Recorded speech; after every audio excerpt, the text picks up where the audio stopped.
Hello friends, and welcome back to our homestead. I am in the greenhouse because I came to check to see how things are going, how my seeds are going, how my winter garden is growing, but also to start some of the seedlings of cool crops that I'm going to be planting in the garden early in the season. Many people come up to me and they write to me about questions. When is the right time to start your seeds? And when it's the right time to plant them out in the garden. And it's such a tricky question because it depends on where you live. Really, it really depends on the growing season, on the growing zone, and last frost date. So for my area, the frost date is about April 20th, okay? So that is the line that I'm going to be looking at the packages and looking to see when I need to start them and whether I need to start them indoors or I can sow them directly outdoors in a garden. So I got this really cool gadget, really cool gadget. And I'm going to show you guys up close what it is. And it's called Clyde's Garden Planner. And it shows you when you should be planting in your area and plants that are companion plants. All right. You probably have heard about companion plants and how beneficial they are to each other to make sure that they protect each other from pests and they help each other to grow and survive because they are literally companions. So I'm going to show you guys how to read this. Okay. And today I'm going to be studying seeds for kale, what else? Kale, cabbage, and some lettuce. And I'm going to be studying them indoors in a tray to get them ready to be planted outside as soon as the first frost is no more out there to threaten my area. Okay, here it is, Clyde's Garden Planner. And this one says spring. This one on the back is for fall. So right now it's springtime, so we're going to be focusing on the springtime. And see how this moves? So it has 20 something most common vegetables that we common gardeners like to grow, homesteaders like to grow. Onions, peas, spinach, cabbage, broccoli, potatoes, you know it, it's here. All right. Then do you see this red line? So the red line, you need to match up with your last frost date. And it's going to tell you, it's going to help you now to identify on which date you should be planting what, looking down, okay? And it's very helpful at this point to pay attention to what dates we have to be studying these seeds. I bought this on Amazon and it was very cheap. It was like $10 or something like that. I will put up a link in the description box so you guys can take a look at it. And it came with an instruction sheet. It tells you exactly how to use it. On the back, it says selected national average frost dates by state or and city, and then it has also Canadian dates as well. So you find where you live, and it's going to tell you an approximate average last spring, last frost, and then average first frost in the fall. So this is very helpful to know. And then it explains to you how do you actually read this thing, okay? Because it will have a little labels here, like for example, let me show you. So let me move this to my frost date, okay? And it says right here, spinach. I don't know if you guys can see it, spinach. And it talks about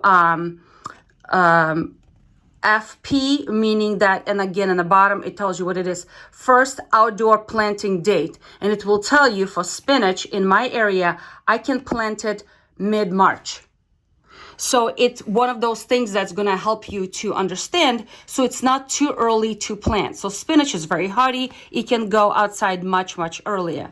These green marks is to tell you when certain vegetables are ready for harvest. So then it will tell you if it needs to be planted in a high raised rows or in the hills. So for each one of them, this is a very helpful tool to have. Okay. So again, and then in the back, it tells you the companions, what things like to live and grow together. Okay. So For my area right now, I know that actually I'm about a week late. I need to start my seeds for certain things, and that's what I'm going to be doing today. So again, I'm going to be planting some lettuce, cabbage, and spinach. Excuse me, kale. So I have a potting soil here. Okay, it's organic potting soil that I like to use, and I like it to be nice and airy. So I'm going to be adding a little bit, I don't know, probably like a handful or so perlite. It's called perlite to improve drainage, aeration in potting mixes. So I'm just gonna, I don't know, probably about a handful or so to be in here, just to make it nice and fluffy and easy for soil to have water drainage. Okay, and as you can tell, this is super dry. I need to get it moist, and I like to get it moist now before I even put them in the trays. Okay, because so the water is absorbed, because I don't want it to water for the water to sit on top if I just pour it on top.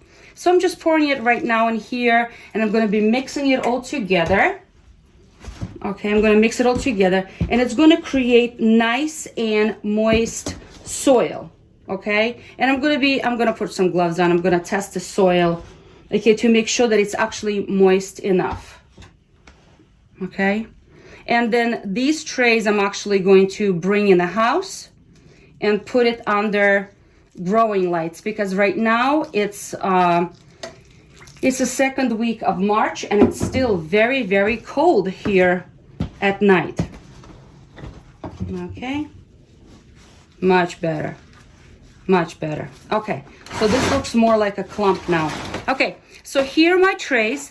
I'm going to be filling them up with soil.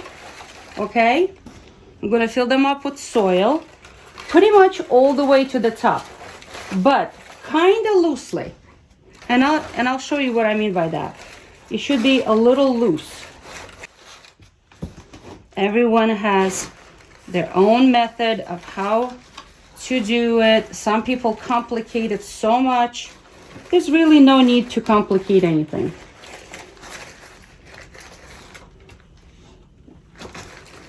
All right, so they're pretty much filled. Okay, and now I'm going to take this tray and tap it and allow that soil to fall down. And if I see something very low, I'll add a little bit more. It's always the corners that usually very low. Tap, done. All right, so that's how I'm gonna do it. So now at this point, actually, maybe a little bit more here. Okay, so here's gonna be the first one. Heirloom organic from a company called Annie's Heirloom Seeds. It's gonna be Golden Acres cabbage. It should be ready for harvest in 65 days. It's an old school seeds. I like this company. I'm not sponsored by them, but I do like this company. And all I'm gonna do is I'm gonna take the tiny little black seeds, tiny little seeds, and I'm gonna be putting 1 or 2 in each little tray, into each little spot. And just drop in the middle of each one of them. It's easy. It's a fun project to do with kids because they feel like they're participating in the gardening, and it's easy for them to do. Just drop 1 or 2 in each, because, you know, what if one does not germinate? Okay. I'm just gonna keep dropping them, and I'm gonna fill up half the tray.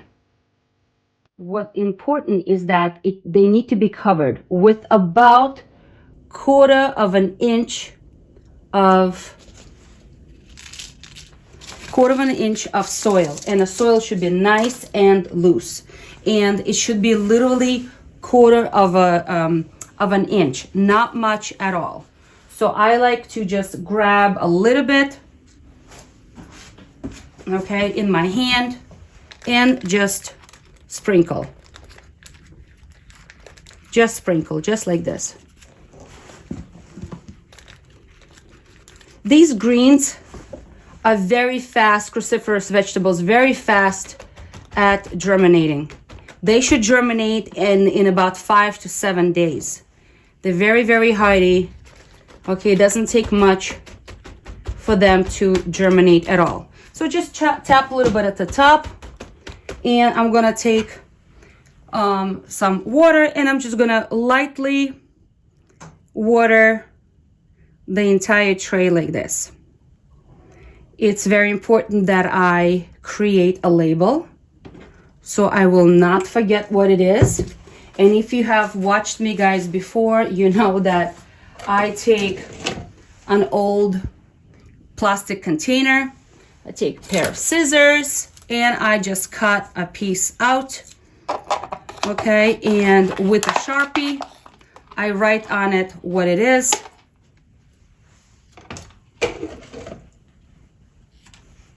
Okay, let me just make a sharp corner. All right. I'm gonna write what it is. It's cabbage, what kind of cabbage, and the date I planted it. All right.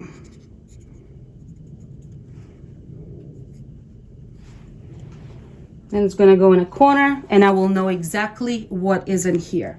And the last thing I'm going to be seeding today are lettuce, leaf lettuce right here. I know it's getting kind of dark in my greenhouse.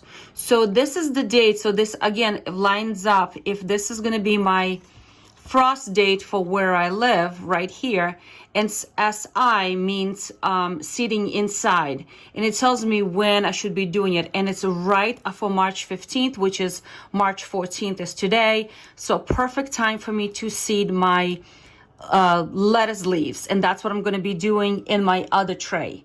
And I'm gonna, like I said, I'm going to bring it in the house, and I'm going to put it under the growing lights until they throw a second independent leaf, and then I'm going to be transplanting them into a small container like this, where they will have more space for the roots to develop. Okay, it's going to be a little deeper, more soil. I'm going to fertilize them, and they're going to grow in here until they are ready to go outside.